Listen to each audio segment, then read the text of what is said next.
Welcome students. आज के हमारे इस लेक्चर से हम सीबीएसई का maths standard sample paper solve करना स्टार्ट करेंगे जो कि टर्म 2 के लिए है।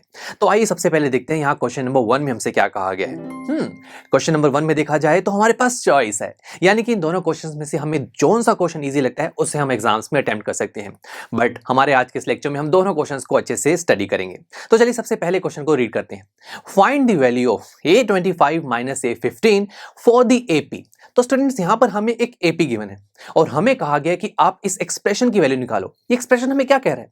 ये एक्सप्रेशन हमें कह रहा है कि आप अपनी एपी में पहले 25th टर्म को निकालो, फिर 15th टर्म को निकालिए एंड दोनों को सब्ट्रैक्ट कीजिए एंड बताइए आंसर क्या आ रहा है। यानी कि हमें 25th टर्म में से 15th टर्म को सब्ट्रैक्ट करना है। तो हमें जो ये एपी गिवन है यहीं से हमें 25th and 15th term find करनी होगी। बट जैसे कि हम जानते हैं दोस्तों कि जब भी हमारे पास एक एपी आ जाती है ना, तो हमारा सबसे पहला काम होता है उससे इंफॉर्मेशन निकाल लीजिए।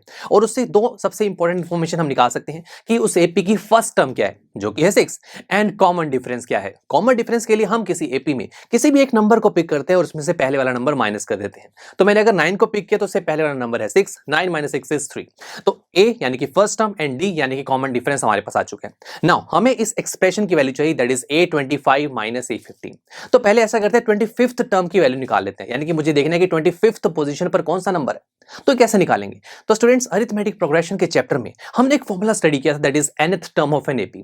ये फॉर्मूला हमारे बहुत काम आता है जब हमारे पास एक एपी हो और हम किसी एक पर्टिकुलर पोजीशन पर किसी नंबर को निकालना चाहें। तो फिर इसी फॉर्मूला को पिक करते हैं, that is an is equal to a plus n minus 1 into d. Now what is n? n होता है कि आप किस पोजीशन पर नंबर निकालने जाते हैं। यहाँ 25th पोजीशन है तो n की वैल्यू 25 होगी, is equal to a first term हमने पहले से निकाल रखी है, that is 6 plus n minus 1 यानी कि 25 माइनस 1 डी हमारे पास है 3। अब इसे सॉल्व किया तो आंसर आया 78। ठीक है, तो हमें पता लगा कि हमारी जेपी में 25th टर्म 78 है। अब हम 15th टर्म भी इसी तरीके से निकालेंगे, बस यहाँ n चेंज हो जाएगा, n की जगह 15 पुट करना है और इसे सॉल्व किया तो आंसर आ रहा है 48। बट हमें इन दोनों का डिफरेंस निकालना है, तो 78 minus 48 answer is 30। That's it, यही हमें निकालना था। बहुत ही सिंपल था। चलिए अब सेकंड क्वेश्चन को रीड करते हैं जो ऑप्शन में था हमारे पास। यहां हमें कहा गया है if 7 times to 7th term of an AP is equal to 5 times to 5th term, then find the value of 12th term। ये कुछ रिडल जैसा हो गया, राइट? यहां कहा गया कि कोई भी एक AP है जिसकी 7th टर्म को 7 टाइम्स यानी कि उसको 7 से मल्टीप्लाई किया जाए, वो जो पूरी वैल्यू है वो इक्वल होती है 5 टाइम्स 5th टर्म के। ये गिवन है, हमें निकालना है कि अब बताओ उस एपी की 12th टर्म क्या होगी। अब देखो हमारे पास, हम जानते हैं हमारे पास ये फॉर्मूला है, राइट? किसी भी पोजीशन पर हम नंबर निकाल सकते हैं एपी का। अब इसे अगर अप्लाई करें तो हमारे पास 12th टर्म कैसे बनेगी? That is a plus n minus 1 into D, right? Here n is 12, तो ये हुआ a plus 12 minus 1 into D, that is a plus 11d। यानी कि अगर मुझे एपी में a और d पता लग जाए तो मैं 12th टर्म निकाल सकता हूं। बट दिक्कत यह है यहां पर कि हमें कोई एपी नहीं पता, तो क्या करें? फिर गिवन एक्सप्रेशन की हेल्प लेते हैं, क्या पता यहां से a और d निकल सके। इसको पिक करते हैं। यहां जो एक्सप्रेशन है इस एक्सप्रेशन को थोड़ा और सिंप्लीफाई कर सकते हैं। कैसे? यहां कहा गया 7 टाइम्स 7th टर्म, तो 7th टर्म हम इस फॉर्मूला से भी तो निकाल सकते हैं, that is a plus n minus 1 into D. बस n की जगह हमें 7 पुट करना है, वो हमने कर दिया। a और d हमें पता नहीं तो उसे एज इट इज छोड़ देते हैं। सेम फॉर 5th टर्म, हमने n की जगह 5 पुट कर दिया।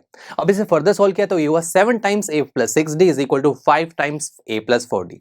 नाउ जो 7 और 5 जो है दोनों तरफ उसका मल्टीप्लाई कर देते हैं ब्रैकेट के अंदर वाली टर्म से, तो ये हो जाएगा 7a plus 42d is equal to 5a plus 20d।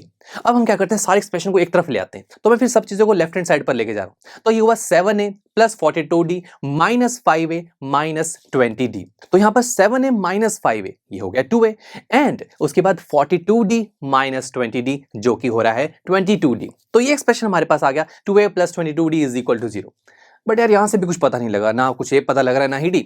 तो फिर से थोड़ा और सिंप्लीफाई हो सकता है क्योंकि इसकी लेफ्ट हैंड साइड में जो 2 है वो कॉमन आ रहा है। तो ये हुआ 2 times a plus 11d is equal to 0। 2 जब दूसरी तरफ जाएगा तो 0 के डिनोमिनेटर में जाएगा और 0 को किसी से भी डिवाइड करते हैं तो आंसर जो 0 ही आता है। तो फाइनल एक्सप्रेशन बना a plus 11d is equal to 0। अभी भी a और d की वैल्यू नहीं पता लगी। अरे बट देखो जरा, मुझे जो 12th टर्म निकालनी थी उसे पे जब मैंने nth term of an AP का फॉर्मूला लगाया था तो क्या बना था? a प्लस 11d, और हम कह रहे थे कि हमें तो a और d की वैल्यू चाहिए। अरे a और d की वैल्यू क्या, हमारे पास तो पूरा एक्सप्रेशन बन गया यहाँ पर कि a प्लस 11d जो है उसकी वैल्यू 0 है। यानी कि हम कह सकते हैं कि जिस भी एपी की यहाँ बात की जा रही है उसकी 12th टर्म 0 है।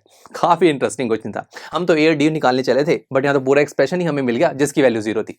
चलिए फिर अब आपको दोनों क्वेश्चन में से कौन सा क्वेश्चन इजी इजी लगता है आप उसे एग्जाम्स में अटेम्प्ट कर सकते हैं। चलिए मिलते हैं आपसे नेक्स्ट लेक्चर में, जहां पर हम हमारे इजी सैम्पल पेपर का क्वेश्चन नंबर 2 सॉल्व करेंगे।